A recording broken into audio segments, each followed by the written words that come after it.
बहुत समय की बात है। बेलापुर नाम गांव में दो भाई रहा करते थे। एक का नाम जीतू था और दूसरे का नाम हरी था। दोनों भाई काम के लिए जंगल जाया करते थे और वहां पर जाकर लकड़ियां काटते थे। दोनों भाई बहुत ही मेहनती थे और इसलिए वो बहुत ज्यादा लकड़ियां काटते और उनका गधा भी उनके साथ जाया करता था ताकि वो उस पर लकड़ियां लाद कर घर लेकर जाए। लेकिन गधा बहुत ही आलसी था। वो काम से भागता था और वो बहुत ही ज्यादा आलसीपन करता था और दोनों भाई ने ये सोचा था कि जैसे तैसे करके इसको बेचें और एक नया गधा लेकर आए। अरे जीतू भैया, अगर काम हमको ही करना है, अगर अपने ही कंधों पर लाद कर ये लकड़ियां लेकर जानी है घर, तो इसको साथ क्यों लाते हैं? इसको बेचते क्यों नहीं? मैंने तो भैया आपको कितनी बार कहा है इसको बेचें। अरे हरी, बेचना तो है इसको, लेकिन कौन खरीदेगा इसको? यहाँ पर जितने भी लकड़हारे हैं या जिसको भी इसका पता है वो तो नहीं लेंगे। मतलब गांव में सबको पता है कि इनका गधा बहुत ही आलसी है। गधा होने के बावजूद ये लकड़ियां खुद उठा कर लाते हैं, वो तो हिलता भी नहीं, तो कौन लेगा इसको? अरे अरे अरे अरे, यही तो समस्या है जीतू भैया। गांव में नहीं, लेकिन कोई अगर बाहर से यहाँ पर व्यापारी आए, बहुत से व्यापारी आते भी हैं, क्या ख्याल है अगर उनको बेचा जाए तो कैसा रहेगा? वही ले सकता है, यहाँ के तो लेने से रहे। अच्छा चलो ये काम खत्म करें, फिर घर चलते हैं, फिर कोई व्यापारी ढूंढते हैं। बस अब इसको निकालें ताकि एक और गधा लें। हरी और जीतू बेचारे सर पर ही लकड़ियां रख कर चल पड़ते हैं, क्योंकि गधा तो बहुत ही आलसी था।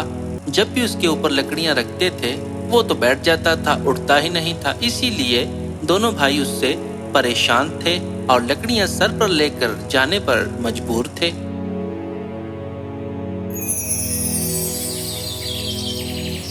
अगले दिन हरी और जीतू बाहर ही खड़े होते हैं और उनका एक दोस्त जिसका नाम बिरजू था उनके पास आकर ये कहता है कि अरे जीतू और हरी भैया, कैसे हो? ठीक हो ना? और फिर आजकल क्या कर रहे हो? अरे बिरजू भैया, क्या ही करेंगे, लकड़ियां काटते हैं और सर पर लाद कर ले आते हैं, और क्या ही होगा हमसे। अरे सर पर लाद के लाते हो? अरे ये जो गधा है ये खा खा के भैंसा बन रहा है, इस पर लाद कर लाया करो। सर पर क्यों लाद कर लाते हो?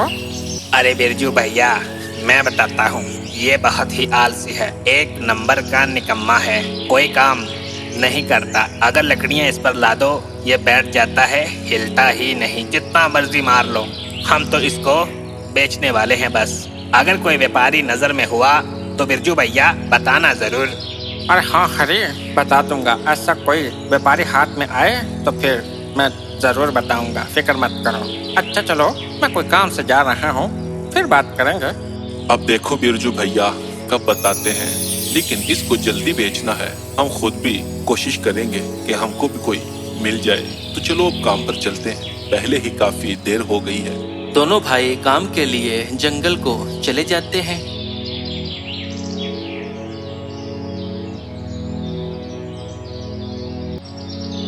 वो दोनों जा रहे होते हैं कि रास्ते में उनको एक आदमी मिलता है और वो उनसे ये कहता है कि अरे ओ भैया, कैसे हो? किधर को जा रहे हो? अरे भैया, कुछ मेरी मदद भी कर दो, मुझे एक मदद चाहिए थी, करोगे? अरे हाँ हाँ भैया, ठीक है, हम बिल्कुल ठीक हैं। और सुनाओ, तुम ठीक हो? हाँ भैया, कोई बात नहीं, मदद करेंगे। ऐसी भी कौन सी बात है कि हम मदद ना करें? अरे ये तो बहुत ही अच्छी बात है, नेक लोग भी हैं इस दुनिया में जो मदद करना जानते हैं। अच्छा भैया, मैंने बेलापुर गांव जाना है, तो उसका रास्ता कहाँ पड़ेगा? ये रास्ता जाता है क्या? नहीं।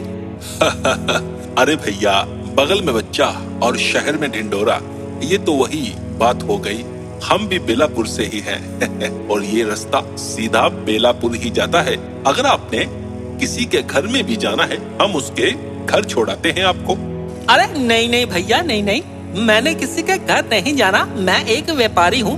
मैं जानवरों की तलाश में आया हूँ ताकि कुछ अच्छा मिल जाए इस गांव से, शायद इसीलिए तो आया हूँ। बाकी और मैं किसी के घर नहीं आया। जीतू और हरी को जैसे ही पता चलता है कि ये एक व्यापारी है और इस गांव का भी नहीं, तो वो सोचने लग पड़ते हैं। और हरी जीतू से आराम से ये कहता है कि हमारे पास मौका है। ये इस गांव का भी नहीं व्यापारी और ये आया भी जानवर खरीदने हैं। इससे पूछें, शायद ये हमारा गधा भी ले ले। जीतू भैया, इससे पूछे ना, अगर ये गधा ले ले तब फिर तो क्या ही मजे हैं। ये तो अब पूछूंगा तो पता चलेगा ना। क्या पता वो गधा लेने आया है कि कोई और चीज, पूछ के ही पता चलेगा। वैसे अगर ले ले तो फिर तो क्या ही बात होगी, नया गधा लेंगे फिर तो। अच्छा चलो चुप चुप, पूछता हूँ मैं।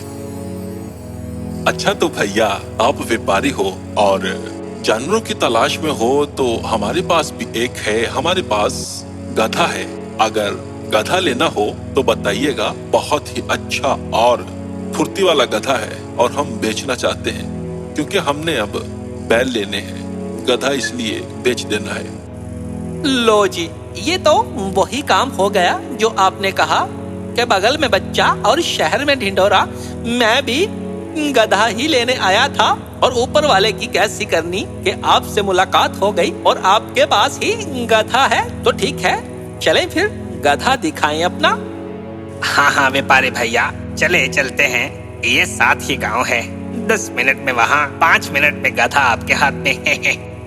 चलते हैं फिर। दोनों भाई व्यापारी को लेकर घर को निकल जाते हैं।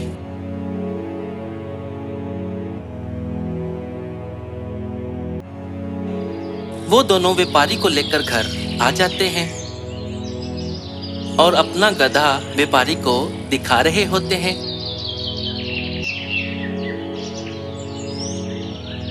व्यापारी गधा देखता है और हरी अपने बड़े भाई को ये कहता है कि जीतू भैया, व्यापारी तो गधा देख रहा है और मुझे लगता है उसको पसंद भी आ जाएगा। लेकिन मेरे दिल में एक बात आई है कि इसने काम नहीं करना। ये तो 2-3 दिन में ही हमारा गधा हमको वापस देने आ जाएगा। तो कोई ऐसी तरकीब लगाएं कि ये गधा हमको वापस ना करने आए। और जब काफी दिन गुजर जाएंगे उसके बाद तो तुम कौन और मैं कौन, मतलब कि 1-2 दिन तक या 3 दिन तक ये गधा देने ना आए।